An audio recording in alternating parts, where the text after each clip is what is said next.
Weekend edition of the call up here as we have a really good farm system to break down. Of course, you got me, Aram, Jack as well. Cleveland Guardians top prospects today, which I'm excited because since we last talked about them, and I think compared to some of the other organizations that we've talked about, it's actually been more recent to then run it back here with the Guardians with this update. But several prospects made a push up to, I would say, the top 8 or so in this farm system.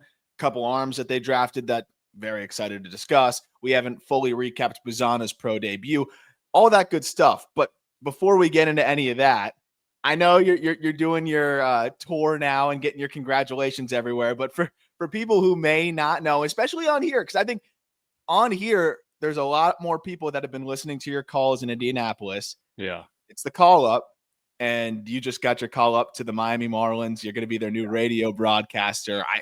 Like, you've already heard it from me a million times how freaking pumped I am for you. I know you're going to get extra sappy and longer on the Just Baseball show, but I'd be remiss if I didn't acknowledge it here on the call up that my partner, my friend, is getting his call up to the big leagues, and you're going to be living like 20 minutes from me. So I am very, very pumped across the board, but most importantly, I'm so happy for you, brother. It's much deserved. Thank you, man. 20 minutes or an hour, depending on where I end up and depending on traffic and all that. I'm torn between okay, Fort Lauderdale, and do I want to see my friend Aram a lot, or do I want to go like Coral Gables area and just never see him in a million years and just do the Zoom thing? But I got to figure that out. I will tell you on air, on the record, because I haven't told you off. I did cry at your quote tweet. I did cry because it was like it just reminded. I can't believe you're giving me that. Yeah, I cried because it was just like, it reminds you of the process that goes into this. And somebody said that I thought this was beautiful. A high school friend actually reached out and said this is the overnight success story that nobody saw the 10 years that went into it. And I was like, wow, that's a fun way to look at it. And I'm so grateful for the Miami Marlins, and I'm gonna obviously expand on this on the Just Baseball show early next week, but I'm so grateful for the Miami Marlins for letting me achieve this dream with them. I'm really excited for what's to come, and had a phenomenal conversation with a couple of people in their baseball operations department, and I'm so excited about that direction too. And Starlene Caba came up, and Amarion Boyd came up during the interview process. So just know that we're not losing Jupiter. Like, I'm going to be checking in on Jupiter and Beloit and all that. But cried a couple times over the last week, and I want to thank you guys so much for reaching out. Yesterday was as overwhelming of a social media and text day as I've ever had in my life. It was really cool. And I mean, again, it's funny because relatively speaking, you've probably flown through the minor leagues compared to quote unquote, compared to a lot of people in your, that have gotten to the big leagues. But even then, you just talk about it like it's the overnight success, but the grind. It was station to station. Auburn, short season ball doesn't even exist anymore. Fort Wayne, and then Indy, and all the while helping us grow Just Baseball to what it is, and everything has been amazing. And by the way, we are going to be doing Marlins top prospects on like Valentine's Day. So literally in a week, we'll be doing that farm system as well, which is crazy, crazy deep. So I'm just, again, so pumped for you. And, for those that were tuning into the indie games or AAA, seeing him call Bubba Chandler starts and all that good stuff. Yeah. It's right back to Skeens on opening day, Marlins versus Pirates. So that's going to be a lot of fun. That's the weirdest part, dude. Yeah. Like the fact that we opened with Skeens and then Jared Jones, probably game 2. Like, I didn't get to call any Keller starts in Indianapolis, but like maybe Bubba's there on opening day. It's a 4-game set. Maybe Bubba gets game 4. I have no idea what's going to happen there, but our King Nick York, hopefully in the lineup on opening day. We'll see what happens, man. Yeah, and I will say too, this Guardians team now as well, a lot of feeders into the big leagues that you'll probably end up calling some games of at the big league level this year, and that's what we'll kind of lead into here. This system, man, crazy deep as always. It was hard to, I think, cap off the 15 because there's a lot of different archetypes and types of, just you could have went with a high floor pitcher or a really interesting reliever that, yes, he's a reliever, but I feel very confident would be a 7th inning guy, a platoon bat power guy. another hit tool, utility type. Like they've got a little bit of everything in this system, but you know that more than anything, you're going to get those hit tools. That's the theme through this system. And I mean, we might as well just jump right into the names to watch. But Yeah. before that, I mean, is there anything that stands out to you with the Guardian system outside the obvious? No, I mean you had trouble capping it at 15. I had trouble capping the names to watch. I typically stick to like 8 to 10, and I was like, do I just do 12? And I think I did 12 or 13 names to watch. So I'm going to go through them a little bit quicker than we typically do, but like there were just so many, and you're right. Like it's always crazy, crazy deep. And I think Tampa and Milwaukee are the two best systems in baseball to me, just because they have the top end talent. Like they've got some of the top, 30 prospects in baseball, but then they also have guys that are like the 20th best prospect could be the 9th best prospect in 10 other organizations. That's the Cleveland deal right now, too, man. And that's been the Cleveland deal for the last however many years. Like said in the intro, they're a well-oiled machine. And you don't do this if you don't have all three tiers firing when it comes to the trade market, grabbing a guy like Michael Kennedy or Josh Hartle in that Spencer Horwitz reroute, and drafting, like acing the number 1 pick in Bazzana and acing your middle first round picks and DeLauter and all that. And I mean, dude, it's wild what they do. The pitching side too, then they're able to balance it out by sniping these arms, and they it balances out the system. You have the waves of talent, and that's why they are where they are. Yeah, dude. So we'll get into the names to watch here. And a guy that is exactly what they look for is Ryan Webb. And it was an underdog story that he wasn't selected in the Rule 5 draft. Like I was assuming that guy was absolutely gone. He had a 2.8 ERA between double and triple in 141 innings this year. 141. People don't do that at the minor league level. It's a firm 4-pitch mix. The curveball is probably his best secondary offering. He's 90 to 92 for the most part. He may creep up into the mid-90s on his best days, but this is a guy that I love watching just command a game. He's going to slice and dice you, the Georgia Bulldog. It's a good depth arm at the very least. I think there's a chance that he can grab a 5 spot. And that's why we thought maybe a team that's very thin pitching-wise, it would just grab him to eat innings and hope that he can develop into a 5 starter. You mentioned the curveball.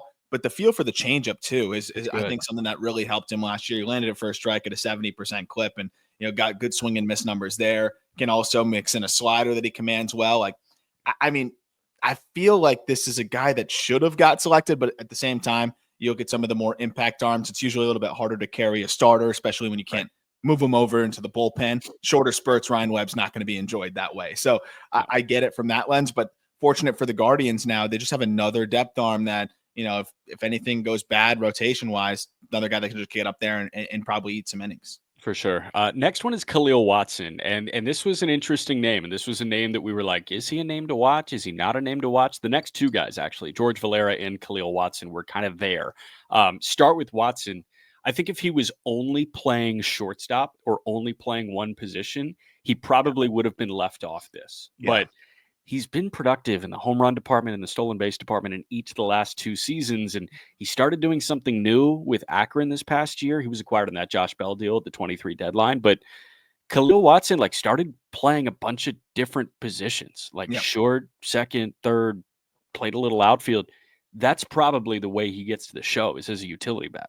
And he's still just 21, which is crazy. Yeah. But if it's, with his power and speed, he's going to K. But if he's able to be that utility type, you move him all over. Absolutely. I think that's where you see the value, because I think the ship has kind of sailed on him being able to hit enough to be an everyday, player at a singular position. But if he's a super utility type, absolutely. And he's got a little bit more time, obviously, to iron out things offensively, and, has slowly but surely, I think, improved or at least hung around in terms of the offensive numbers. George Valera is younger than Quinn Matthews and Brandon Sproat. Let that sit for a minute. It's hard to believe that, because he's been knocking on the door of the big leagues for 10 years. Yeah. But Valera, there's no doubting his A swing, and there's no doubting his ability to lay off pitches. The problem that I personally have when watching George Valera over the last entirety of my minor league career is this guy, it feels like only has an A swing. I don't think I've ever seen a B swing. And the whiff is like, the Ks are not crazy, but he takes some massive hacks at pitches that he should probably deviate the swing a little bit. It's obviously a loud process, but it's an aesthetically pleasing process, so people loved it. I don't know what it looks like for Valera. He's also been pretty unavailable injury-wise. Yeah. I think if he's on the field, he could be a good power bat off the bench. Yeah, and I think you're hoping still for like a bulk platoon guy that just, he hits righties really well. But it's one swing for one spot, and that's the challenge, right? He's But at that swing for that spot is beautiful. Oh, when he connects, and you can see it, right? Against four-seamers this past year, even where it wasn't, his best season. This past year, he slashed 300, 391, 577 against four-seamers. His 90th percentile exit velocity was 108 miles per hour against four-seamers. But then when you go to slider, changeup, curveball, his 90th percentile is 103 miles per hour, and he has a 619 OPS. So it's that one swing for one spot. And when he gets a hanger or a fastball in the zone, he can crush it. So you're hoping that he can be like maybe a mistake hitter that can punish enough balls to be that bulk platoon guy. But the challenge is he's not a great defender. You mentioned he's not healthy very often either, unfortunately. And I think that does hold him back to a degree, but still going to be 24 for the entirety of the season. So it's still definitely a name to watch with his power and the stretches he's had professionally. Guardians have two types of arms. They have pitchability college arms, and they have fun projects that they take out of high school. And Cameron Sullivan is the latter. They nearly doubled his slot money in the 7th round this past year after underslotting a bunch of college arms. Cameron Sullivan, a guy that got about $500,000 from Indiana, high school product, can run it up to the high 90s. He's got a cutter and sweeper. He manipulates the slider pretty well. He's a fun project. And I'm going to get to, I think their version of Clemmy that they took in 2024. But Cameron Sullivan is probably Clemmy number 2 in that class. Yeah, they do a good job on the arms, and they did a really good job this past year. We're going to talk about a couple more arms that are extremely fun that I think you could interchange when we get closer to the top 10. But don't have a ton to add because I haven't been able to see a ton of him. But anytime there's a unique arm that the Guardians grab, he should be a name to watch. Eric Sabrowski is legit, dude. And he's 27 years old. He's dealt with a ton of injuries. He didn't make his debut until he was in his last days as a 26-year-old. But he was amazing in the big leagues. 12 2/3 innings, K'd 19, walked 4, did not allow a run in his first 8 big league appearances. The numbers in AAA don't look great. But I will tell you, this guy at the end of his AAA tenure looked untouchable. And they rode a hot hand. He was on the postseason roster. He threw big innings for them. I understand he's 27 years old. I understand he's gone through a bunch of injuries. That curveball can be one of the better pitches in that Guardians bullpen, and that is saying a lot. And the way it tunnels off of his fastball, dude, he's getting 20 inches of vert from like a standard release and 7 feet of extension. It's 92 and a half. I get it. I think the average of the big leagues is 92.6. But if you're getting 20 vert from basically a 6-foot release height and 7 extension, that's going to play. And then you've got a banger curveball off of that. Yeah, that's why he's able to tunnel and create really difficult at-bats. And when he's executing, just with those 2 pitches alone, it's going to be a nightmare AB for hitters. And we saw that. I mean, I'm looking at a fastball that he threw, I believe it was in the playoffs to Yainer Diaz right here. So actually, no, it would have been before that, I think. But I'm looking at a fastball that he threw to Yainer Diaz that he got 23.2 inches of vert. And it was it wasn't one of those that's just like out of the zone. So it gets a crazy, reading there. He swung through it at the top of the zone. Yeah. That was just taking off. So if he can continue to hammer the top of the zone there and tunnel, absolutely another good reliever for the Guardians. I think he's disgusting. He's one of my unheralded guys, and he has put up he's a fun baseball.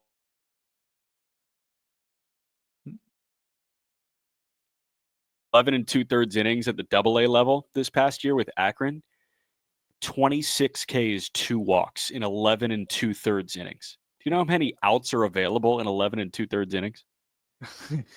35. Not a lot. And he got 26 of them via punch out. Yeah, that's again when you got the invisible going and then the banger off of that with the slider too. You're worried about those 2 things, and then the slider's not great, but he'll mix it in to the point where it's good and it's good enough. Yeah, that's not a fun AB. No. Alphonsine Rosario, I know you can kind of color in here. He was the Eli Morgan return this offseason, and this felt like a good swap for Cleveland because they grab a guy who can like really project to hit for some power in their outfield. Eggy Rosario's brother, by the way. I actually did not know that. That's crazy. Yeah. I mean, this is where the Guardians will pick their spots, right? Like, okay, this is a lower impact trade. Let's go for a high ceiling player here, where typically they like the hit tool and just kind of shoring up things defensively and going for the higher floor guy. Rosario is definitely not a higher floor, but the ceiling is super high. He's a guy that can, I think, potentially stick in center. It's plus raw power, but obviously serious concerns with the hit tool. He ran an in-zone contact rate of 70%, overall contact rate of 58% this past season, struck out 32% of the time in low A. But on just the mere fact that, for Eli Morgan here, you're getting a player that has monster upside. Yeah. I've always liked Rosario as just a project to wait and see on. And I mean, this guy can hit the living crap out of the ball. So if the hit tool is even below average and the approach comes along, he could still end up becoming a big leaguer off of the power and the speed combination. So yeah, good shot to take. And I mean, look, the Cubs draft well in these later rounds. We've seen teams kind of take advantage of that in some trades. I don't think Rosario is going to have the Zaire Hope ascension there, but no. I do think he was a nice get as a high risk, quote unquote, even though it's not risky given what you gave up. High reward player here. A wide range of outcomes, but some really good ones if it works out. For sure. I think this is their Clemmy, and I know that you're going to make the Braylon Doughty case a little bit later, but I think Chase Mobley was their Clemmy grab, where it's like there's a lot of unknown here, but he was one of the best prep arms in America going into this draft, and he was a faller because it's like, okay, he's going to Florida State, 10th round pick, got $1.8 million. Like that, he blew past the previous record. Where is Durant High School? Is that Tampa? Dude, I actually don't know. So probably it's got to be a few hours north of me. I think it's Tampa, but he's tall, super athletic. He's like 6'5", 200. He can run a heater up to the upper 90s. It carries really well at the top of the zone. It's a pair of breaking balls. Like this is the project that the Guardians take and that the Guardians succeed with. It's, when you give a team like the Guardians the biggest bonus pool, they're gonna cook. But the crazy part here is they have two guys with really unique releases, and we're gonna get to Oakie as well, but 5-1 release, and he's getting some ride and run from there, and it's getting up to 96, 97, 98 sometimes. Like that's crazy stuff. So I'm excited to see, because we usually get a couple projects. We got like a handful going into this upcoming season, and I'm excited to see what it all looks like. But there's no doubting when you're getting kind of this like sidearm release, but you're able to still get run and ride from there.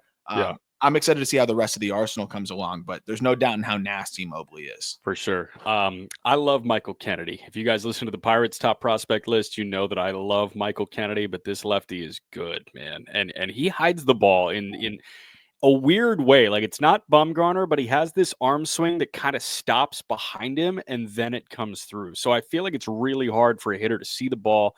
He's a smaller build, but the lefty has been so good. 170 batting average against a 2.12 ERA at the complex. This was his age 19 season. K'd 95, walked 19. The feel for the strike zone that he has and all four quadrants of the strike zone that he has at 19 years old, really advanced. I loved this get for them in that Horwitz reroute.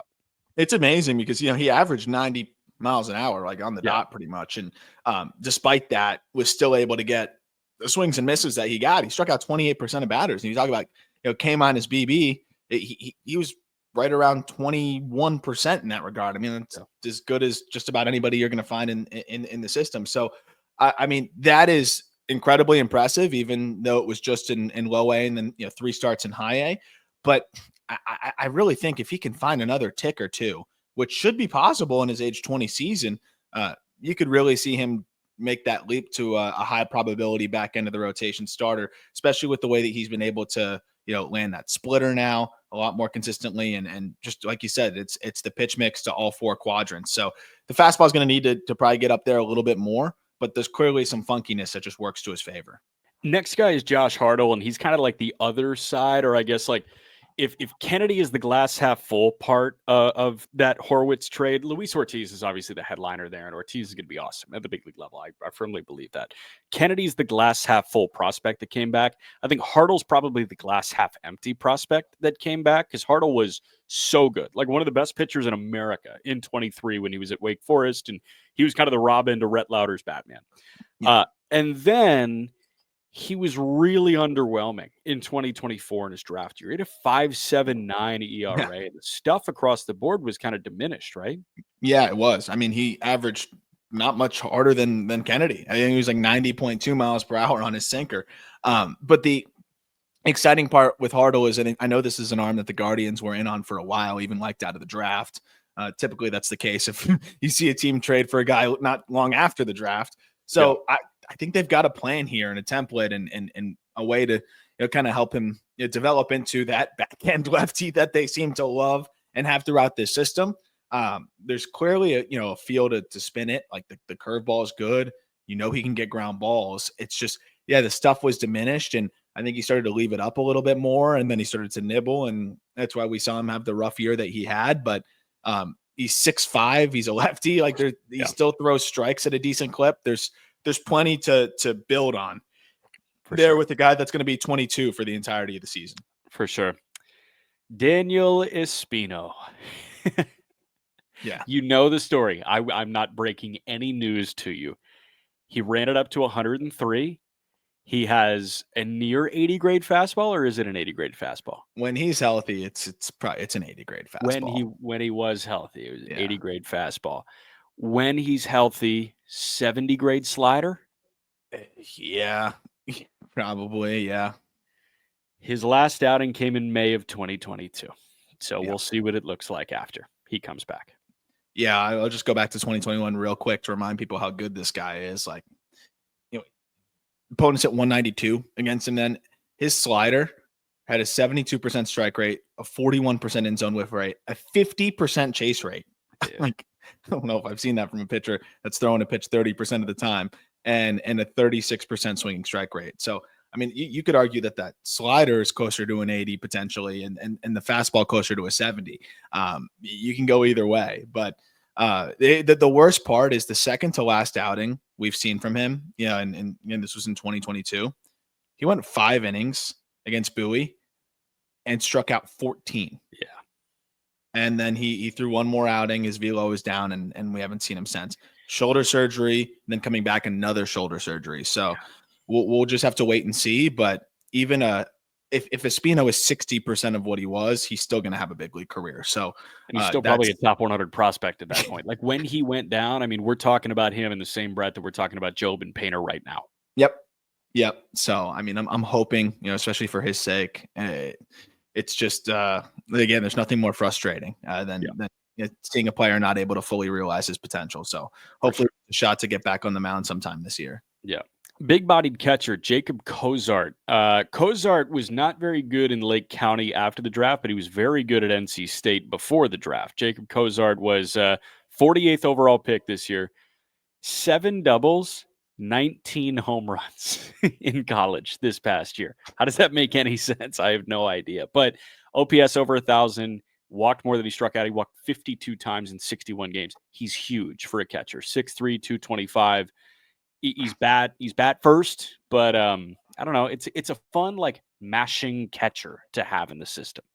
Yeah, you almost want to see him lean into the power a little bit more because he's going to swing and miss. And I know the strikeout rate wasn't crazy high in college, but the contact rates were, I would say, on the lower end for a guy that was going to be drafted in the first couple rounds for a college bat. So, I think that kind of bled into the pro debut a little bit. You can hit it in the air to the pull side, and I think that's why you saw the home run double discrepancy. I think the most likely outcome for him is kind of leaning a little bit more into the 3 true outcomes there, and then developing enough to be a solid catcher. But I don't think Cozart was as much of a priority for them in this class, and it was kind of like, okay, this college guy is there for us. We like him. We're trying to make the money work for these high school arms. I understand. Yeah, no, it makes perfect sense. 2 more guys. Robert Arias, outfielder. He got, I think, $1.9 million in January of 2024. So not last month, but 13 months ago. I don't have much on him. He hit 247 in the DSL. Hit tool was what was lauded, and he K'd 8% of the time. So, clearly the hit tool's good. He's probably just another left-handed hitting outfielder that doesn't strike out in the Guardian system. Color me shocked. Yeah, I would say he elite approach. He only chased like 12% of the time at the DSL, which is crazy. That's what really stood out. I think bat to ball wise, it's good. It's not elite yet. Yeah. The secondaries, I think kind of chewed him up a little bit. But that's the thing with the DSL. If you hit fastballs and you don't chase, you're going to put up ridiculous numbers. That's why we see some prospects with a lot of helium end up kind of hitting the wall afterwards. He's going to need to improve some things offensively, but again, he was 17 years old, and some of the things that are harder to teach, he's got. So, I mean, that's definitely another name to watch and see how he adjusts to the complex. Yep. Last but not least, Franco Aliman, another guy, much like Sabrowski. He's a big league reliever that was just hanging out in Columbus because they had the best bullpen in baseball. 6'6", 235. As soon as they stopped with the longer outings and the swingman thing, he was awesome. Short spurts, this guy's a setup guy. He had a sub-2 ERA. He led 14 hits, K'd 34 in 22 2/3 innings after coming back from injury. Heaters in the high 90s, has a great slider. He's just another future setup guy for the Guardians. Yeah, he was another one that I mean, you could just pencil into 15 here and not really get upset about it because it's like he's going to have a big league career and he's going to be a solid reliever. Right. It's just what would you prefer? What type of player do you value more? Kind of question. And I think with the relievers generally, I want to be able to dream on leverage a little bit more, and we'll talk about it with the guy that you can dream on leverage a little bit more. The issue for me with Aliman just was that it's very, very fastball heavy. That's fine because the fastball is a 70, but the slider he landed for a strike like 48% of the time. So it's got to be better than that, obviously, to have success at the big league level. But that said, even with pretty much 75% fastball usage and basically flipping the glove up and throwing the heater, because when he's throwing the slider, I don't think hitters were really respecting it as a pitch that would land for a strike. Yeah. He closed out the season after coming off of injury, and if you include the postseason appearance as well, with 10 1/3 scoreless, or at least from an earned run perspective, scoreless. If he can find that slider more consistently, maybe you can start to dream on, a little bit more leverage. Yeah. Going to get into the top 15 here, which starts with Johnathan Rodriguez. But before that, our first break. Johnathan Rodriguez, outfielder, checks in at 15. I realize I got to edit this here because he was not drafted in 2027. That would be predicting the future there. It was a 2017 draft pick, which is, I think, part of the reason why I didn't change the 1 and the 2.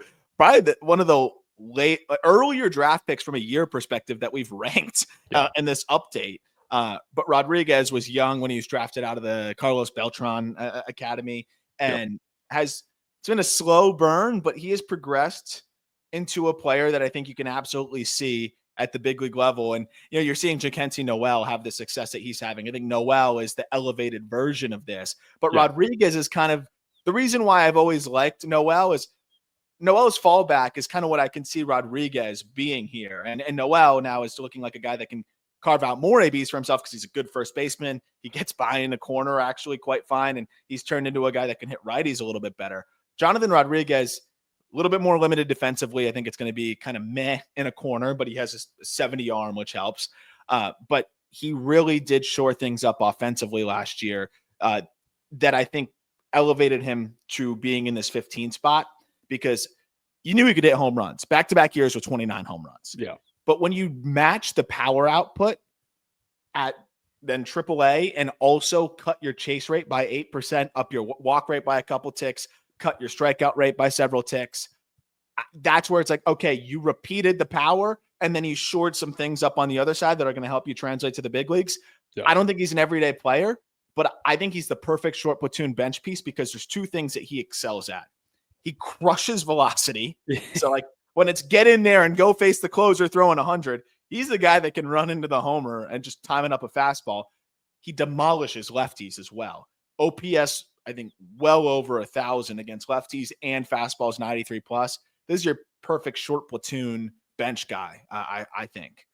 He's a big leaguer. I don't know if it's for them or if it's for 29 other teams, but he's a big league outfielder. And even if it's a short platoon, like he's going to handle it.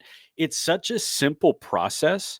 Like just watching him, he's a big guy that has a simple swing, right? And correct me if I'm wrong. I feel like there are really no moving parts here. He's just a big guy that uses big guy things. And I'm just looking at his past 3 years, right? 26 homers, 29 homers, 29 homers.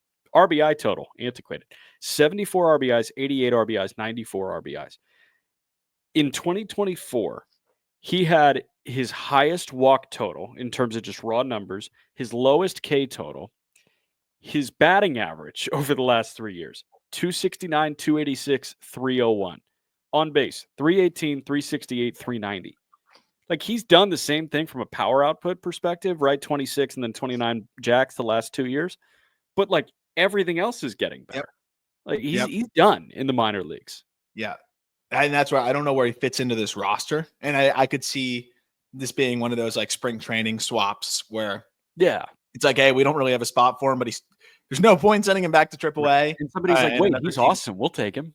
Yeah. And like another team takes a shot. But I could also just see him as that depth, just going to be destroying AAA pitching. And the second they need somebody up there, they go out and get bring him up. But the numbers against lefties is just where it really stands out to me. He hit 350 against lefties this past year. And the strikeout rate was only 18%. So you have a guy that could be like the Jordan Luplow type of like actually just demolishing lefties to such a ridiculous clip that he actually carves out a career just doing that. So we'll see. But when your 90th percentile is 109 against lefties and you're doing what you're doing, I think it's easy to get excited about that. And it's not like he's bad against righties. Like the sliders really chew him up though. And I think that's the challenge. And that's why when he got his big league taste, I think he struggled because they started to really spin him. But again, you put him in against lefties and righties that are good matchups, he could be a valuable bat in a part-time role. For sure.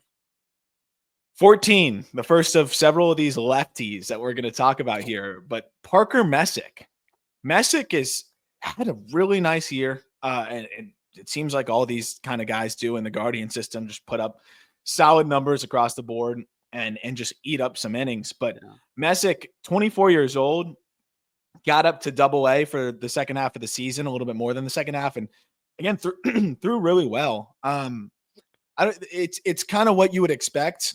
Fastball that plays up a little bit more because of some deception and some ride. A great feel for a changeup. That's a clear plus pitch. And then he'll mix in a decent slider and decent curveball. It's 4 pitches. He's going to massage his way through lineups. He's going to throw plenty of strikes and then somehow walk out of there with a higher strikeout rate than you would expect. Yes. He does as good of a job using his back leg as really anybody in minor league baseball, I think. And the fastball would be nowhere near as good as it would be if he didn't drive like heck off his back leg. It is so much fun watching him. Like when you talk drop and drive, like that's the type of thing that you hear when growing up and in middle school and high school. Like you're either tall and fall or you're drop and drive, right? As a pitcher, and it's like, how are you going to work off the rubber? This guy is who I would show young pitchers, and it's like, you want to learn how to drop and drive. Like your legs should burn after an outing, and I'm sure his legs burn after an outing. But he does such a good job of shoving off that creates probably a really low release, I would assume. Yep. And like, I just wish he could turn the hand over a little bit for a breaking ball. Yeah, that's the big challenge. But you mentioned working down on the mound like that. He's able to get so low that he's releasing still somewhat like from a high angle, but it's a 5.5 release. So he's able to get 16 inches of vert from a 5.5 release. That's well above average from that bucket. And that's why it plays well at the top of the zone, despite it averaging 92 miles per hour.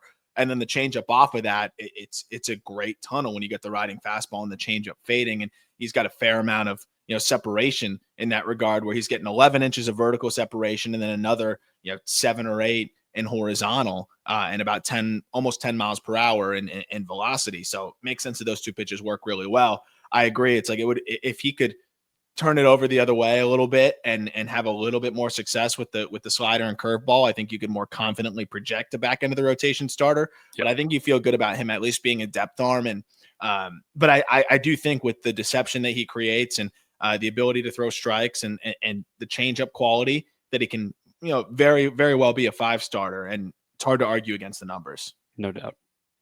Another guy where it's hard to argue against the numbers, coming off of one of his best years, I would say his best year as a pro, got added to the 40-man as well, and he earned it. Doug Nikhazy, another guy that I know you've really enjoyed watching when he's healthy and he's going out there. And I mean, his season earned him that spot on the 40-man, where 2.98 ERA, 123 and 2/3 innings between AA and AAA.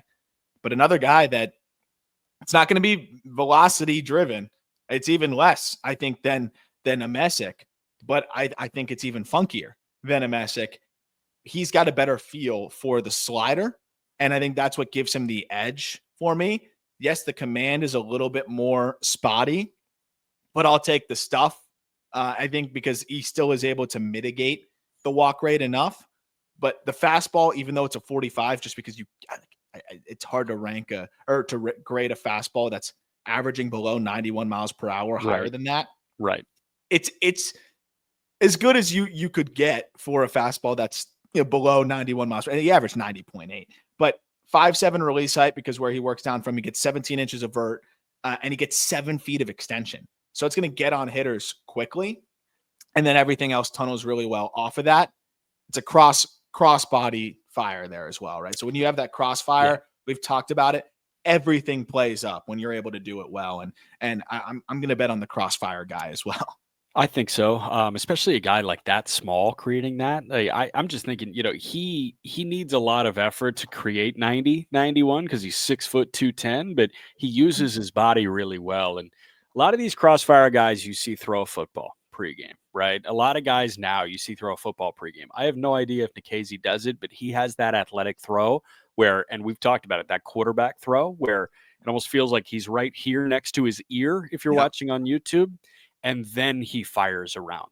And that is the way that, and everybody's different, but that's kind of the way that the body was like designed to throw around objects. And that's why quarterbacks do it. You really don't see quarterbacks kind of follow through and have that long radius throw.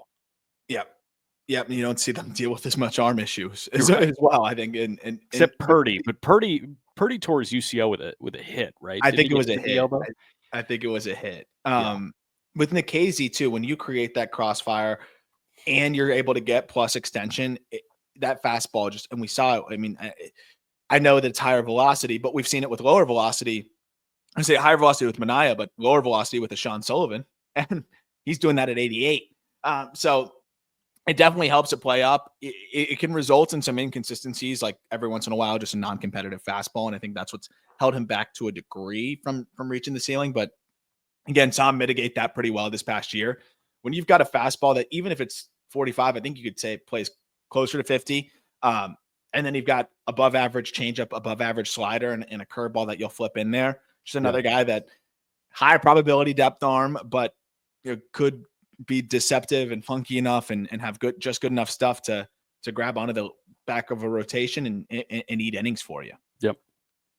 Number 12 is a guy that we saw jump onto the Guardians playoff push and help them. And I think that really helps his floor, despite being a command question. Andrew Walters. I mean, this guy's stuff is not a question. And we saw it on display. We saw it all year. If you combine his big league his big league stint in the minor leagues, he made 63 appearances this year, and opponents hit 161 against him. He's a comp B pick in 2023. And I think the Guardians just looked at him as a guy that they could just fast track. And they did just that. The fastball slider combination is big league. There's no doubt about it. I mean, in zone whiff rate of 31% against the four seamer, in zone whiff rate of 35% against the slider. Those two pitches are dominant. And he landed them for a strike enough to, survive and be successful. He mixes in a splitter that from a shape perspective is gross, but it's just is nowhere near the zone, like ever. But he doesn't really need it. That fastball is nasty, lively, and just takes off and explodes to the zone. And then the gyro slider tunnels well off of it. He's going to be at least a 7th inning guy and a quality one, but with a little bit better execution and command, I think you could start to see him as a setup type. And maybe that's not next year, but he's 24 years old. He's flown through the minor leagues. I think that's a guy that could develop into a higher leverage role. it's clear that nobody is going to touch him when he's in the strike zone. And there are a lot of guys that I've gotten to watch at the AAA level that are exactly like that. And I will say Andrew Walters and Zach Maxwell were the two that really jumped out to me in that regard. I think Mizorowski too. Mizorowski jumped out to me in that regard, especially when he moved to the bullpen, where if you're anywhere near the strike zone, like I think the catcher could set up middle every single time. And if you were middle with all of your pitches, there really aren't many guys in AAA baseball that are going to touch you. And that's Walters. Yep. The problem is and we were talking about this, the number of like uncompetitive pitches I saw was kind of crazy. Like a miss is not a close miss with him. I saw some backstops like with him. So I want to see that go away, because if his misses can turn into close misses, I mean, this guy's going to beat so many people in the strike zone. Yep. And that's what the end zone whiff stuff is just crazy. Like, yeah, that's the great fallback. It's like, if you're going to spray a little bit and fall behind hitters, if you're able to pretty much erase hitters' counts by getting whiff and right down the middle, like, yeah, it's going to help hedge that concern. And that's exactly why Walters was able to have success at the big league level, despite walking guys. But again, yeah, if he can shore that up just a little bit more, it could be potential closer stuff. So I'm excited to see, but even with him being a little bit inconsistent, still a really solid 6th, 7th inning guy as well. Yeah.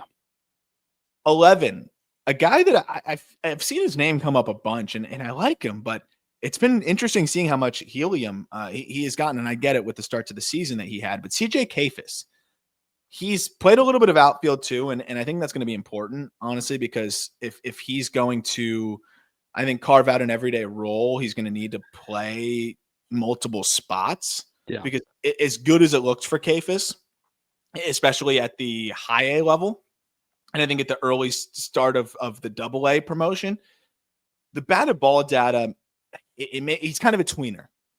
So he gets the ball in the air to the pull side, and that allowed him to I think, be a productive hitter last year from a power perspective. But we also saw, I think, as he got to AA, it was a little bit harder to consistently tap into that power, and it wasn't a great finish to the year. I think final 50 games, he had a 680 OPS or 690 OPS. The swing is really good. Like it's a sound operation that I think will absolutely play. But 90th percentile exit velocity of 102 miles per hour. The hit tool is average. So it's like fringy raw power, average hit tool, average approach. How does he at a first base position carve out an everyday role? It's probably going to be by also playing a little bit of corner outfield, and either seeing that power push to average, which he might be able to just be an outslug the EVs guy, or see that hit tool, get to above average. I think that's probably a little far-fetched, being a college bat and where he's at. I think it's average hit tool is solid. The approach could maybe take another step forward. But my challenge with Kayfus is, the numbers are great. I think it may be difficult to carry a premium offensive position. Yeah. So the thing with Kayfus is he is first team all standard numbers. That's, I think, why he's coming up in a lot of queries, and a lot of people really like him, because at the end of the day, he hit 290 and he got on base at a 400 clip, and he had a 904 OPS. Like he's exactly what everybody dreams of having, right? 300, 400, 500 slash line.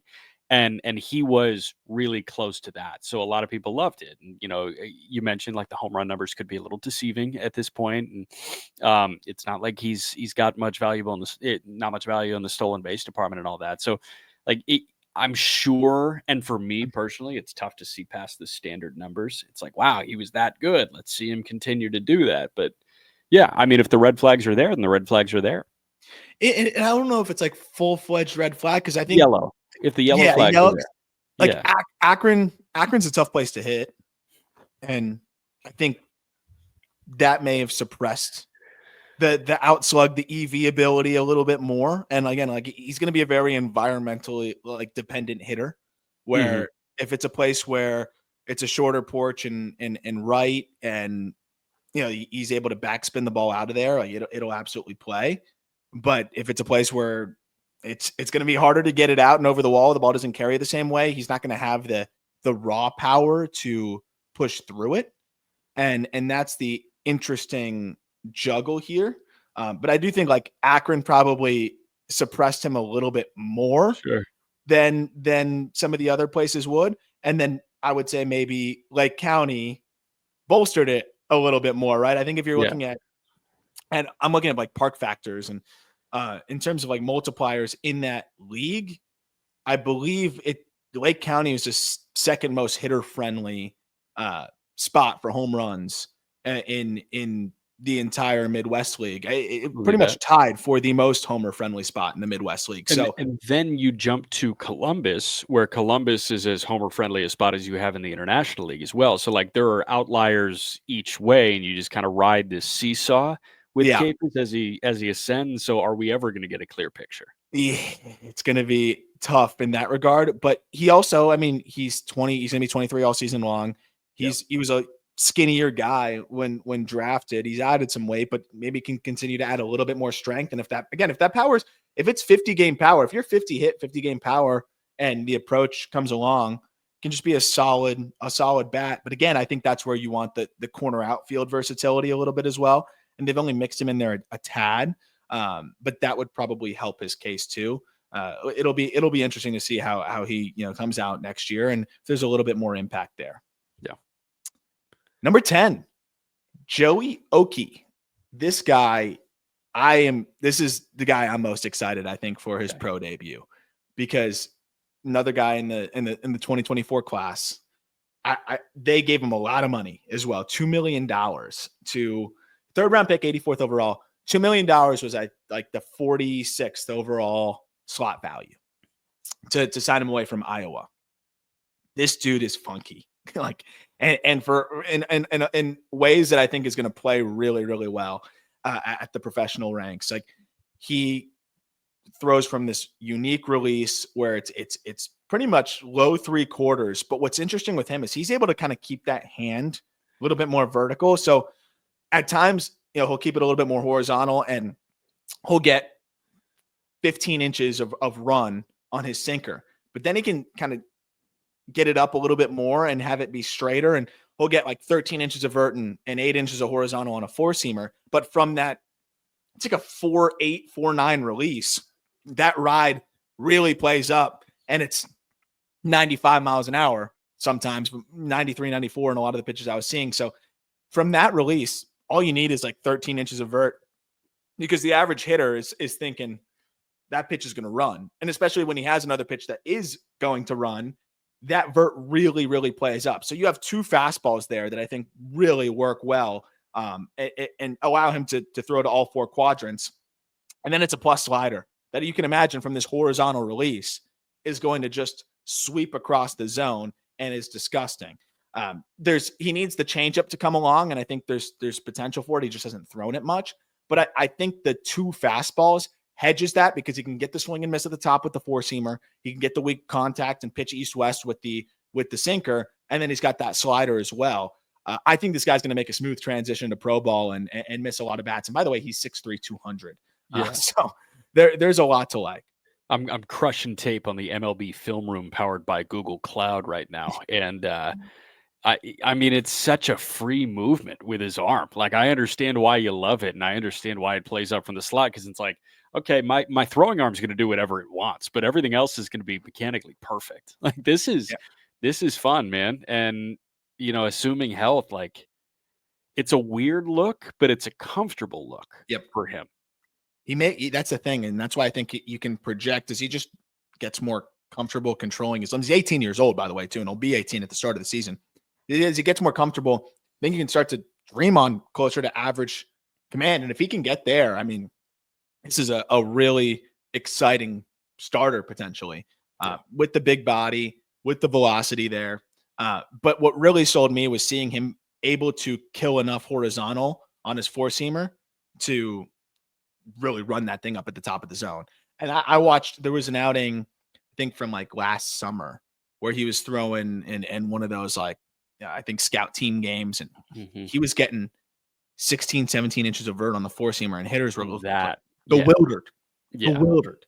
So, like, if he's able to find that while getting the horizontal the other way, like, that's a rare ability where you're able to just adjust your wrist enough to where you can kill horizontal from a sidearm essentially release.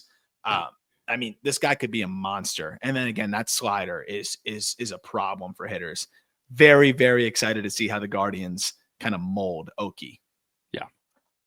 Another arm from this draft class. And this is the template that the Guardians, I think, typically love to go get. And this is a guy that I think is as exciting of a project. And it's not really a project because I think the floor is relatively high. Braylon Doughty. Probably Doughty. What an athlete on the mound, by the way. Baseball America, I think, had highlighted this. Like, he's a scratch golfer and kicked a 60-yard field goal as well. Oh, nice. Yeah, so he's just better than all of us. Yeah, he's just one of those, like, assholes that's just good at everything. You're right. It's like, all right, dude. Yeah. He, on the mound, man, you can see the athleticism, where he was, like, kind of just toying with hitters at points, too, through his spring. And he didn't throw a ton, which I actually like he didn't throw at all of the events and everything like that. So he was kind of a late helium guy and said, I'll throw this spring. You guys will come see me and I'll be a first round guy. And he pretty much was. He's a 36th overall pick. But he will like hesitate with the leg, hold it up at the top, sometimes go quick to home, out of the stretch. We were talking about McGreevy and his athleticism and how it allows him to be quick to home. Doughty's very quick out of the stretch, so he holds runners on well. Great feel to spin it, too. I mean, his curveball is ridiculous, like two-plane, sharp at 80 miles per hour to 81, and, I mean, gets 3,000 RPM. Then he has a slider that also looks like he can be a plus pitch. It just kind of morphs and blends with the curveball, so if he can separate those two, which I'm sure he will, those are potentially 2+ pitches. And then the fastball, it's gotten up to 97. It's mostly 93 to 95. He gets like 2,400 RPM, like when he's really spinning it. The challenge is the spin efficiency isn't great yet. So the shape isn't the crazy vert that you want to see just yet. But if he's able to generate that kind of spin with more, if he's able to find a way to have more spin efficiency, you can then start to dream on above average vert as well, at least. So if that fastball gets to where it needs to be, and then he flipped in some good changeups, just hasn't needed to. So it's hard to project that pitch, but it's flashed. And we're talking about a 4-pitch mix here. That's great. A premium athlete on the mound in an organization that just excels at developing these types of arms. Like, I think you can dream on like the Tanner Bybee type of template and hope that you can get him there. I was going to ask you for like a loose comp. It doesn't even need to be, anything perfect. I know you just say any name and people are going to be like, oh, Aram thinks he's going to be Tanner Bybee. But yeah, I'm like, I'm watching the delivery and like, he's just an athlete. He's like the 3-hitter that hops on the mound and throws 7 shutty. Like, okay, whatever. I think he was doing that before too. He didn't really focus on pitching until the last couple of years, which really excites me. And that's one of the things that's like my newfound fixation, where it's like, okay, you give me a pro pitcher that really didn't do it full time before pro ball, I'm all in on you because you're scratching the surface of what you are. Like, that's my pitch personally. That's my pitch for Skeens being the number 1 pitcher in baseball in 2025.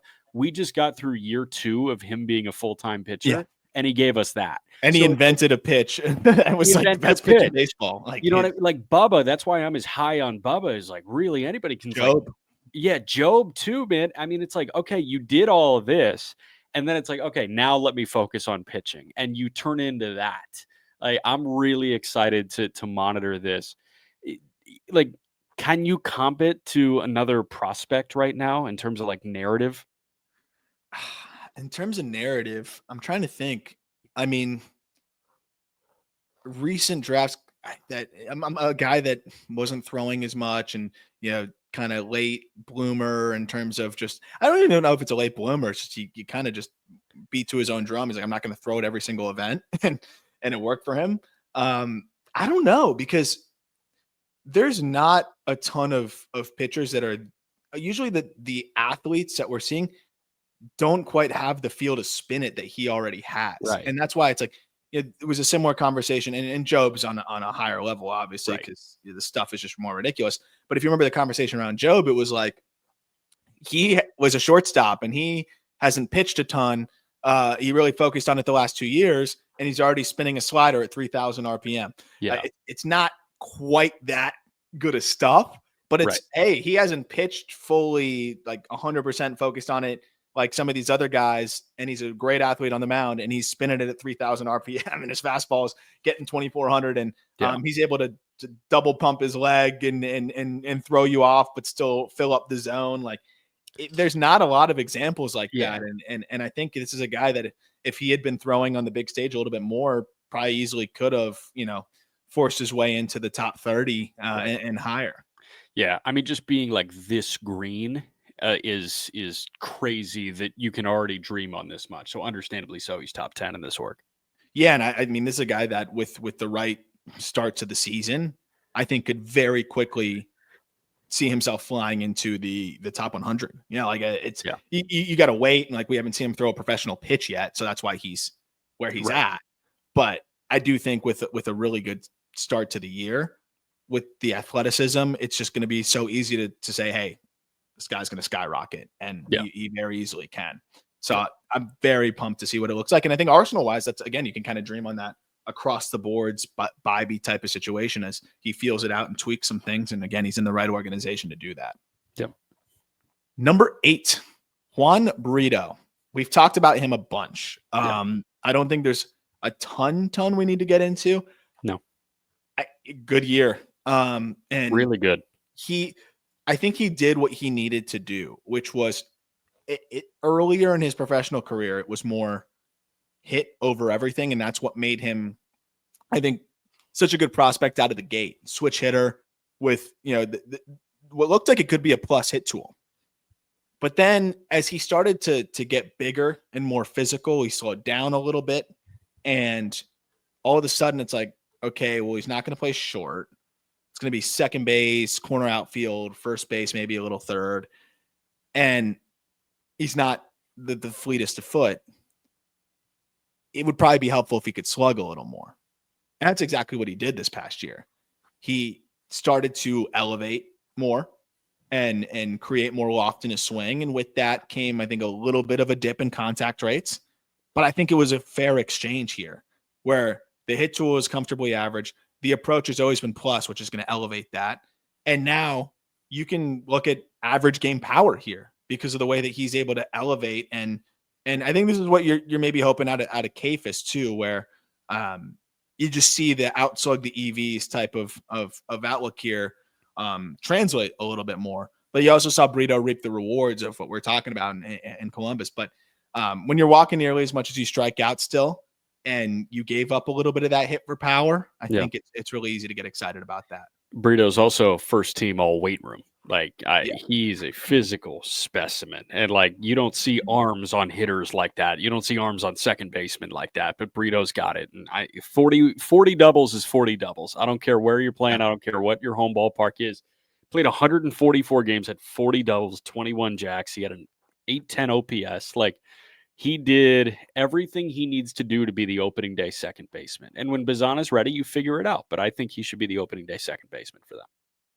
Yeah, so I don't have it off the top of my head. I was trying to think about the way the whole lineup kind of shakes around. Where would you put like Angel Martinez? Angel Martinez, I think, could fill a utility role. Like, I think Brito is more ready for this than Martinez would be for an everyday second base role. Just because Brito's been able to do the second base thing for the entire, like, and he played a little third, he played a little first, but like, I think he's their second baseman. Right now, Fangraphs actually does have Brito slated as the opening day second baseman. And then they've got Schneemann on the bench, Arias on the bench, Giankensi. He should be getting Arias' ABs for sure. He should absolutely be getting Arias' ABs.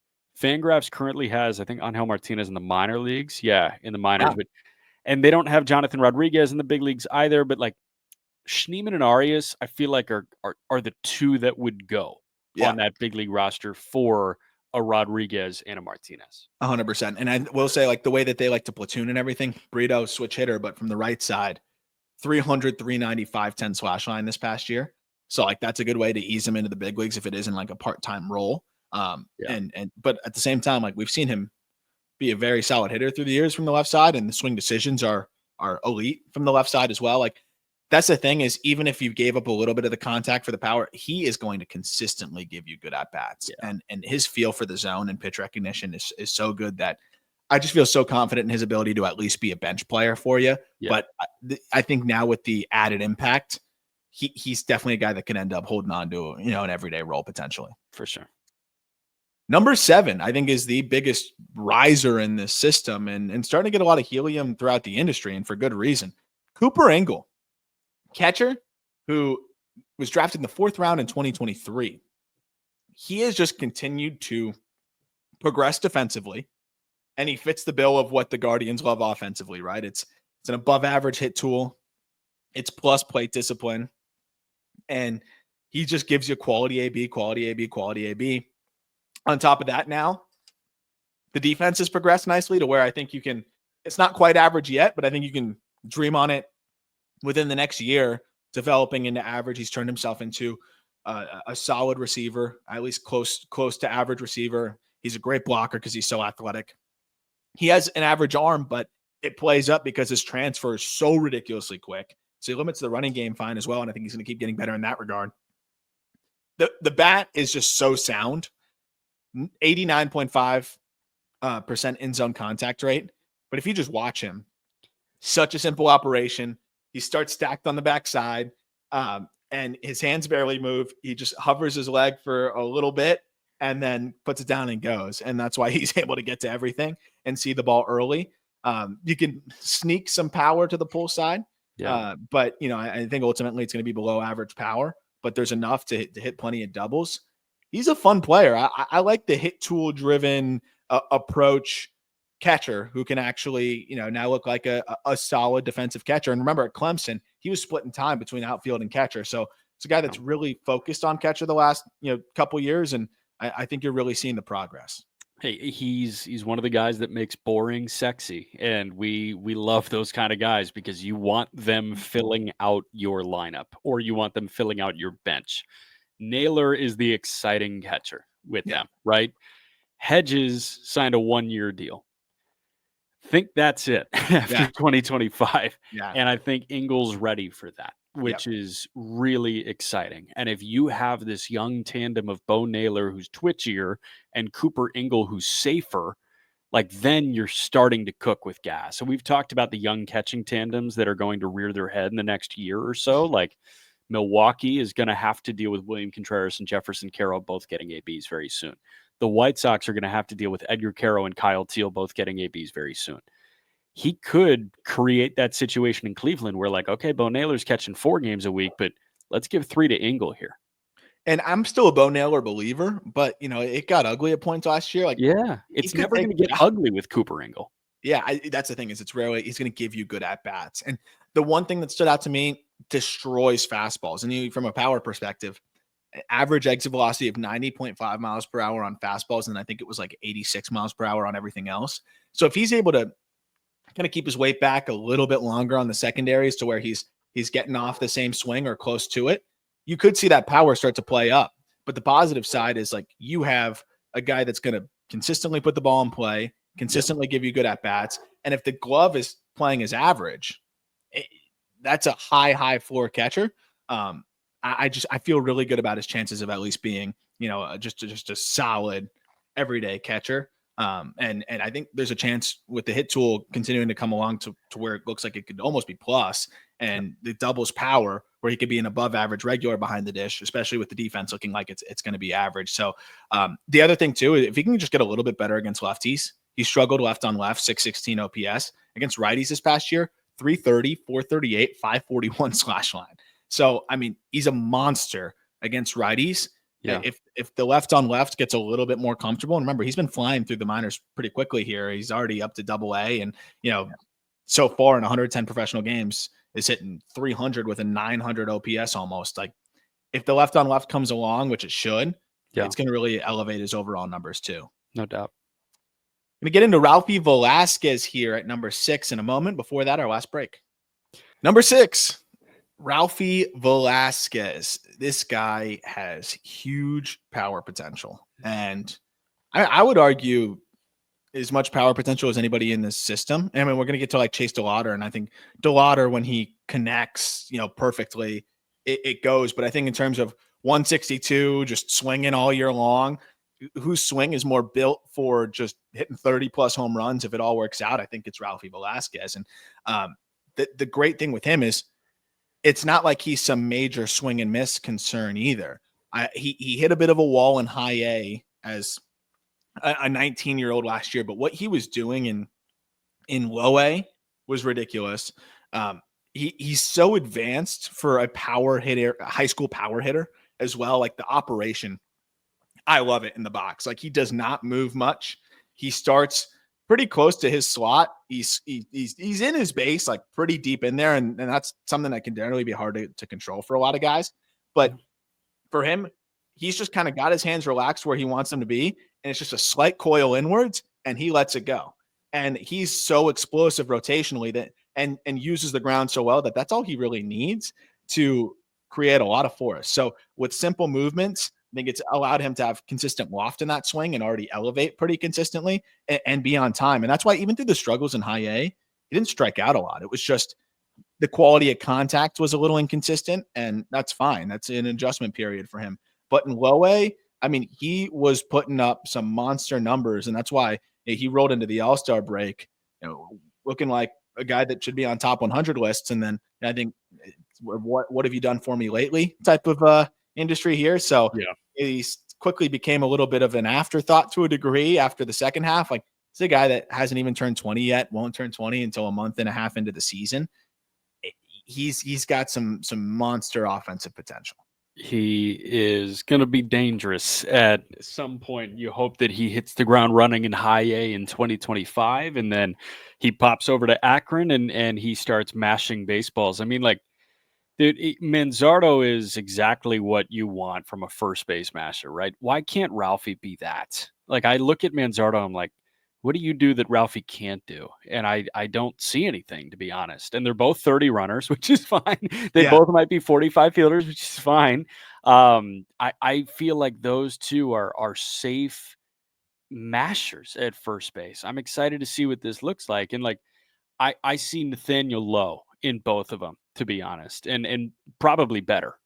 Yeah, I kind of see it with Manzardo, and because it's like there's some raw pop there, but it really is going to show itself in his 20 to 25 home runs and doubles. Whereas Ralphie, I think it's more like 35, like 30 home runs and just kind of more consistent lift. I mean, this guy ran a ground ball rate at like 36%, and I think he's going to consistently keep it down because of the swing plane, his ability to pull the ball in the air. And he's so powerful that like he can pull pitches middle away that are hangers out, straight away right field.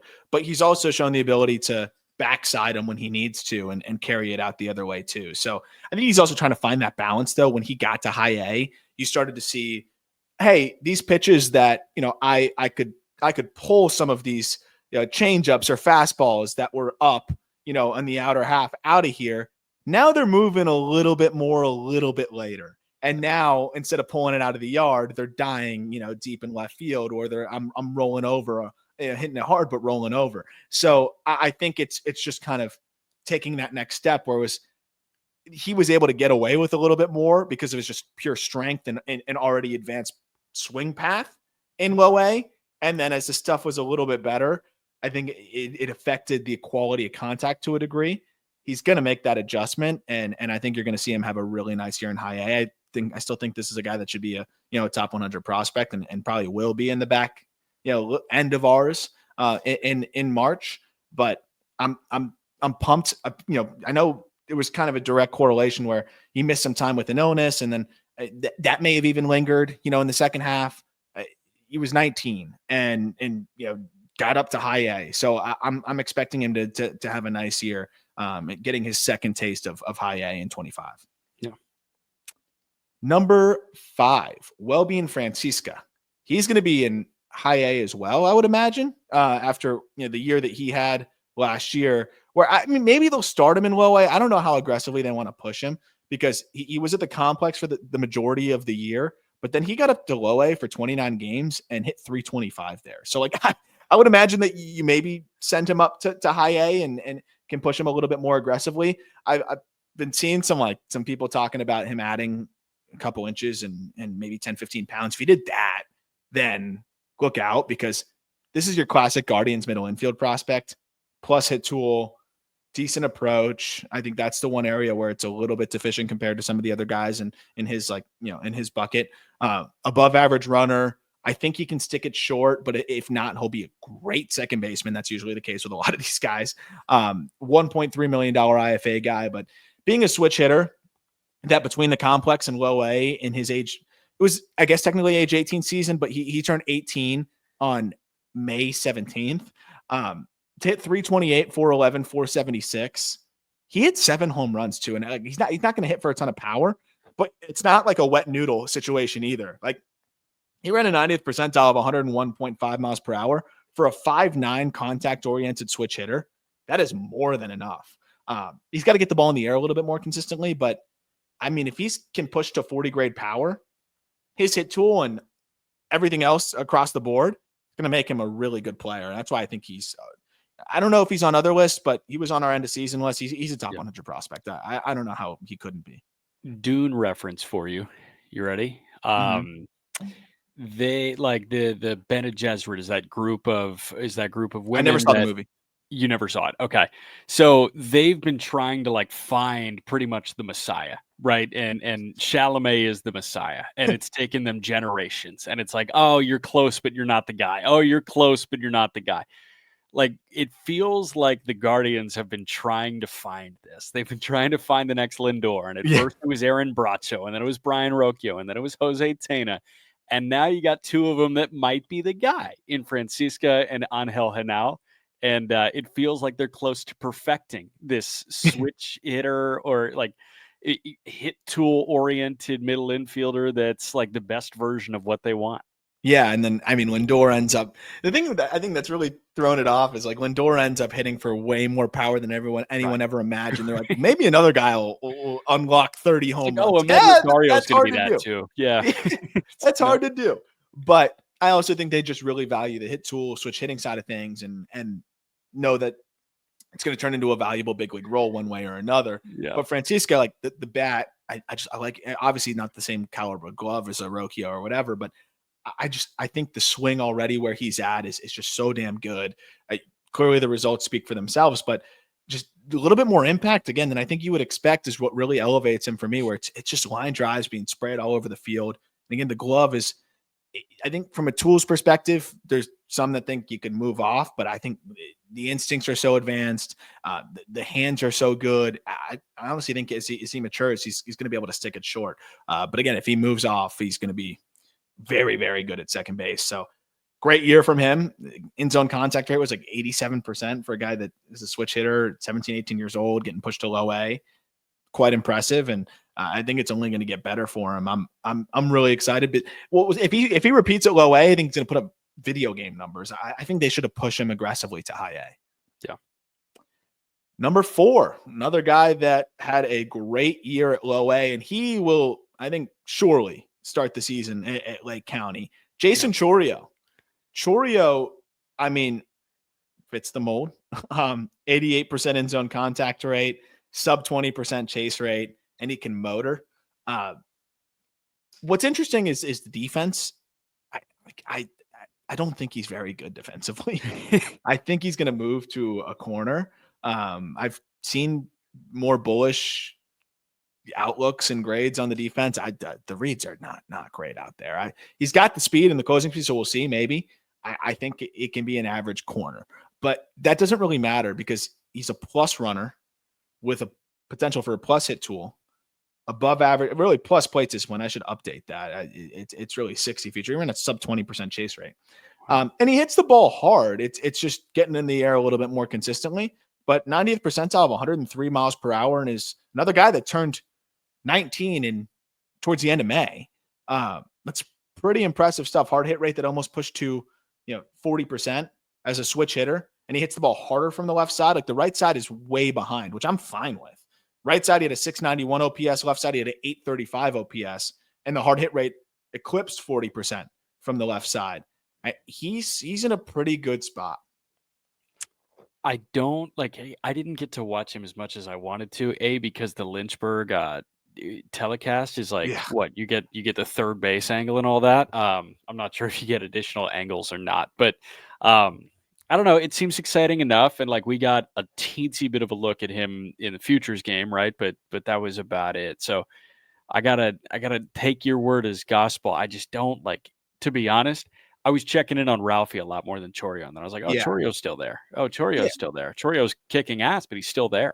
Yeah, and I think from it's a little bit harder to dream on a Chourio like all-star outlook, but the floor just being so high and still like with some projection there. Like you look at his frame, he could grow into more power. And I think there's a very real scenario where I'm pushing that game power future to 45 or whatever it may be. It was just hard because he hit 5 home runs this past year in 100 games. And if you look at the swing, he's able to enter the zone very early and keep it through there. But there is a little bit of that tendency to push. And I think that's what resulted in a slightly elevated ground ball rate. And, a little bit more of him just relying on the hands in the swing than like actually using the ground and tapping into power. But he's 6'1" and he's got slightly longer levers. Like he could end up developing into more power as he learns to sequence and move a little bit better. So it's really hard to project his power. But at this point, when you have the hit that he has and the approach that he has and the speed that he has, and I know he was a big factor in the base pass, if I'm not mistaken, too, right? Was it 40 plus bags? I think it was 40 bags. Yeah, I mean, those things are all going to help. I just would like to see the defense come along a little bit more, but if the power comes along instead, I think that's just fine, and I think that might end up being what happens. 44 bags and 55 attempts. Now, are you ruling out him turning into Jackson? Like, are you from a power perspective? Yeah. Okay, got it. I didn't want to pour water on that fire, but I was like, could he just be Jackson? Like, no. I wish. I mean, Jackson's just 20 still. Could Luis Angel be Ronald? Yeah, I don't think so. But then that's the crazy part is like when Jaison Chourio was 18 years old, like he was swinging and missing a little bit more, but he was also hitting the ball. He had like 21 home runs, I think. So it's a little bit different, but I think you can see a lot of the natural twitchiness and athleticism, and it does help, I think, provide some optimism for the power, though, is because it's not like a totally different build. Like you're looking at Luis Angel and Ronald kind of situation. Right. Number 3, this guy's become one of my favorite prospects to watch, honestly. Angel Genao. Another shortstop, another switch hitter, a little bit less hit tool driven, a little bit more twitchy and explosive driven. He's still a guy that I think could project as an above average hitter. But he was able to get into his power a little bit more this year, and I think he's still just scraping the surface. The other guy where the ground ball rate's a little elevated, but when he gets into it, you can see him really crush some home runs. There was a big go-ahead homer that he crushed, and it seems like he always rises to the big moment. Watching the video is a lot of fun. Just kind of seeing the way that he plays. He plays with fire. They had been previously moving him around the infield, and now I think they're realizing, hey, this guy, is it technically sound as some of these other shortstop prospects we have? No, but he has the tools to be potentially a better defender than all of them if it comes along. And I mean, it's an arm that might be close to 70. Ridiculous arm strength and the athleticism to just make these tough plays. The footwork was limiting the range at points, but his hands are good. And I just think he hasn't had enough runway there. Now giving him everyday reps to shortstop, I think he can be an above average defender there. So that's the interesting thing is like, usually it's you don't have this like wider range of like, oh, he might struggle there or he might be above average. It's usually just, is he going to play there or not? Yeah. I think with an out, you really see the tools. So if it can come along a little bit more, just instinctually and attacking the ball and hops wise, like I think you can feel really good about him potentially being an above average defender. But I think you have to feel great about him sticking on the left side because he's got that rocket for an arm and the hands are so good. But I think when you look across the board of like, who's the guy that can be that balance, when we're talking about like the Lindor comps that they always throw out, like this is the guy that could hit 20 home runs. This is the guy that could see the power take a leap. I think right now it's still closer to fringy, but I think you can dream on it being average more than some of these other guys. It feels like we've seen this steady progression from Angel Genao, and then you remember he's still a young 20? No, an older 20. He's going to turn 21 in May, but he's going to turn 21. All these guys have May birthdays, by the way. Really? No, you know what it is? Astrological sign. Antonetti's into the stars or whatever it is. Chourio and Genao have the same birthday. Really? Yeah, he's definitely into the astrology. And Francisca is 2 days off. And Ralphie's 11 days after that. Dude, Scorpios, I don't know what they are, but like Antonetti, that's pretty weird. I promise you he looks at that. But like it felt like he burst onto the scene in 22. And that's when he hit 322 at the complex. He hit 299 as a whole. He like got off the complex, which is what, you want when you open the year at the complex. Your goal should be get off. It shouldn't be get off and ball. It should just be get off in general. And he got off. Yeah. 23 whole year, right? 263 in 72 games. He was hurt a little bit. And then he levels up to a 330. So it's like, I think people knew who Genao was after the 2022 season. And then 23 was like, okay, we'll wait a little bit. We're still doing the Angel Martinez thing and the Tena thing and the Rocchio thing. And then this year was like, oh, this is our guy. Like, this is the next one. And the fact that you can add Bazzana to a system that already has Genao, like the Guardians got exactly what they wanted. They want the middle infield of the future while they watch the middle infield of the present, all on pre-arb. Yep. And I mean, you saw him take this like another step forward in the second half this past year because he's got some moving parts to his swing.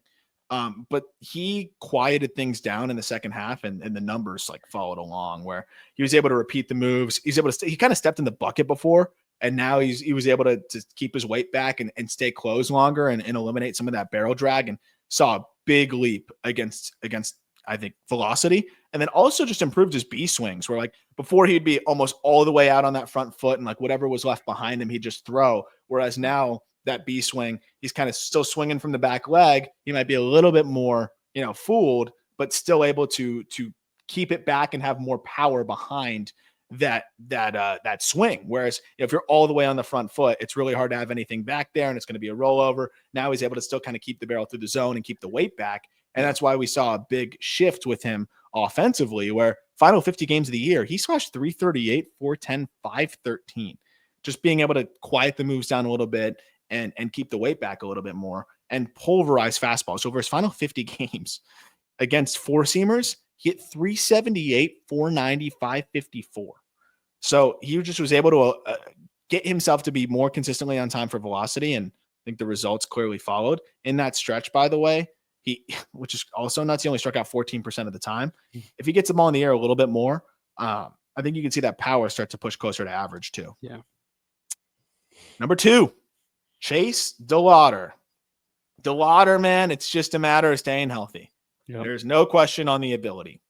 The swing is very unorthodox, but the thing that blows my mind the most about Chase DeLauter is with the unorthodox swing and the way that it goes, like he also has ridiculous out of zone contact rates as well.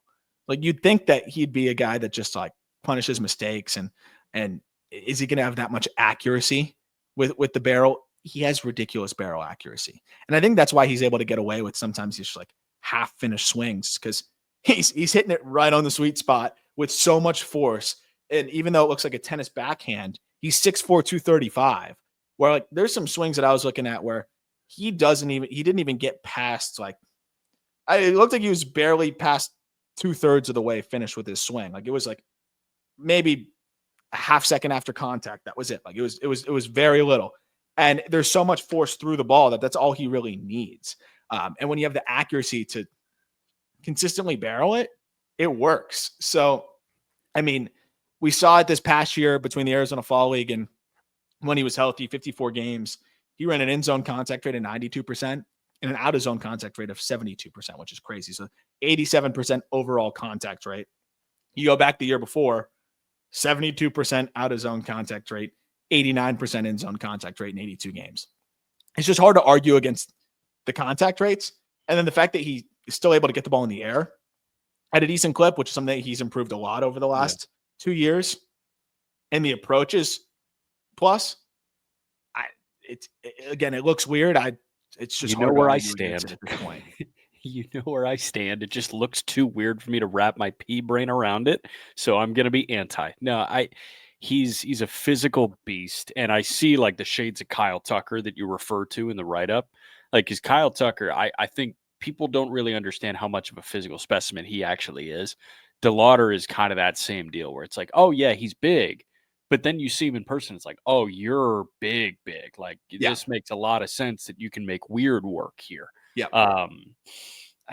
Just stay on the field, man. Like, how's your foot? Like every single day, how's your foot doing? That's it. It's just the foot here, the feet, I should say, because I think feet. it's both. Yeah. How are your feet? So hopefully it was one for each, and we're good. But yeah, like whole finish swings where like he's just like looks like he's at his other like falling his out of right the batter's pocket. box. Yeah. And but if the swing only goes to like that right hip finish wise, but it's 110 off the bat, who are we to say that he needs to finish further? Like right. It's 110. So that's the crazy part about it. These podcasters told you have to do better. Yeah, like what are you going to tell him? Finish further? Like what's that going to do for him? Right. So it works. It's just bizarre. The one thing I do have concern with just when making that transition is, does big league stuff get him drifting forward even earlier? And if that happens, like how much is still behind him? But the thing is, even when he's totally on that front foot, because like the Tucker thing we're talking about, where Tucker doesn't do that, but like Tucker turns the barrel so early that even like if he is out front, he still has so much force and quickness that he's able to get away with it and crush the ball. I think DeLauter can kind of do that too. Like his B swings are still going to be better than a lot of people's A swings. So he's a good runner too. I think he's better off in a corner, especially with the feet issues where he'll be above average there. But I mean, you're talking about plus wheels. You're talking about plus contact rates, plus power, plus plate discipline. Like, what else do you want to see from this guy other than maybe a little bit more of an aesthetically pleasing swing? But I'm not going to argue against the results with him because, again, I know I talk about it with Christian Campbell, and some might be like, what's the difference? DeLauter's path is much more conducive to success and gets in the zone earlier and again, is shorter. Whereas I think Campbell's is longer and flatter and out and around. And I think that's going to get blown up a little bit more. Yeah. And you can't even really pick a zone or pitch type or anything that gives DeLauter trouble. Like he hasn't really faced any adversity other than health. No, it's like he's sore. It's like he chops at it, but then like, it's such a quick movement. He can actually play that game where he can get the barrel to anything.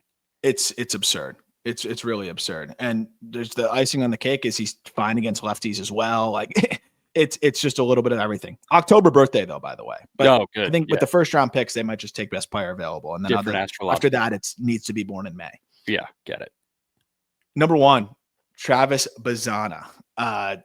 We've talked a lot about him as well. I know that the one thing that people wanted to kind of know about was just the recap of the high A debut, or just the professional debut, I should say, where he struck out a little bit more than I think people were hoping to see for a guy that was lauded for his hit tool. I think there's a couple of things at hand here. Bazzana was getting it off, man. Like he wanted to hit some home runs, and he did. He had 4 home runs in the 32 games. But I think this was a guy that I don't think was as focused as a lot of other collegiate hitters that get drafted, as like, I need to just get up there and survive and put up good numbers in terms of bat to ball. And like Bazzana was trying to hit bombs, and I get it. Cause like, that's the thing that he's always trying to tap into more of. I think he knows that he's going to be able to always default on the hit tool and the field to hit, but he's always trying to find a way to squeeze out more power, cause that's going to elevate his ceiling. Right. And I do also think with a guy, a big leg kick, he's going to make it work. He always has, but that big leg kick and holding that against professional spin can be a little bit more difficult, right? And I think that was something that was just an adjustment for him, where it's a big move. All of a sudden, like it's very easy, or it's easier to hold that big move and keep your weight back against college stuff. Yeah. All of a sudden, you're starting to see professional spin, high A spin, and just a little bit easier to get out of it, right? And I think that was really the only thing that stood out to me, and the only reason why we saw that strikeout rate creep up a little bit. I can promise you Bazzana's probably watched all 150 of his plate appearances from his pro debut. Yeah. Knows exactly what he needs to do. And has probably been focusing on that all off season. I was going to be able to stay back on the secondaries a little bit more. I was going to say odds he made a correction are probably minus 10,000. So yeah, we're good. Like, heard nothing but elite competitor about Travis Bazzana. And I was just going to ask you for the fun of it. You have difference, obviously, between present and future value. Like I'd bet a lot that he achieves all those future value numbers that you're talking about, because like he's going to push. It's going to be like the only way he doesn't, achieve like a tick higher in the hit department and maybe even gain power and plate discipline is if, injuries get in the way or external circumstances, because he's not going to stop himself internally. No, it's off the charts makeup. That is always going to, I think, help him shore up any shortcomings. I think there's other, like, defensively, unfortunately, like, he's probably just maxed out there. Like, he just is who he is, where he's just going to be, a fine second base. Maybe they move him around a little bit more in the future and try him in the outfield, but for now it just seems like second base, and I think they've kind of cleared the way for him there a little bit. So that's where it makes sense. I think stolen bases are going to become a bigger part of his game. You can clearly motor, and I can bet that's going to be something that he leans into a lot more to create value at the big league level. But the swing decisions are just so darn elite, and that's the other aspect. Like, he is going to give you quality AB after quality AB after quality AB. The question I have is, how much power does he end up hitting for? Is it the 45 or the 50, which is kind of going to be the difference between 15 or 20 or 20 to 25. I think it's going to be always around 18 to 20. Again, depending on environment, and that can play a part in it as well. But he pulls the ball in the air. He's very much focused on being able to do that. It was a little bit more of a challenge to do that as consistently, I think, professionally. And that's where we saw, again, a little bit more of the either flare the other way or that kind of B-swing rollover. That's all just getting more used to pitch recognition with spin and things like that. And his pitch rec was still good from like a chase perspective, but you could just, again, see that unravel slightly earlier than normal, right? It's like, as the stuff's a little bit sharper, it's a little bit harder to hold it, right? To hold the posture, especially for a guy like him that really gets into it. So that's the big thing too, is it's not always just going to show itself in whiff or chase, because these guys are so good bat to ball wise that it's holding the posture just a millisecond longer. And I can, again, guarantee that Bazzana's had the sliders dialed up this offseason on the machine and holding the posture and trying to just take that same swing that he takes on a fastball against, secondary stuff as well. Cause he was very productive against fastballs in his professional debut. Then the quality of contact took a dip against secondaries. So if that's a trend in the next year, we'll talk about it, but it was kind of the Dylan Cruz thing, right? And I think it was much worse for Cruz in his pro debut, where sliders were chewing him up, and then in the big leagues, he cleaned it up in the offseason and focused on it, and he was able to hedge that issue.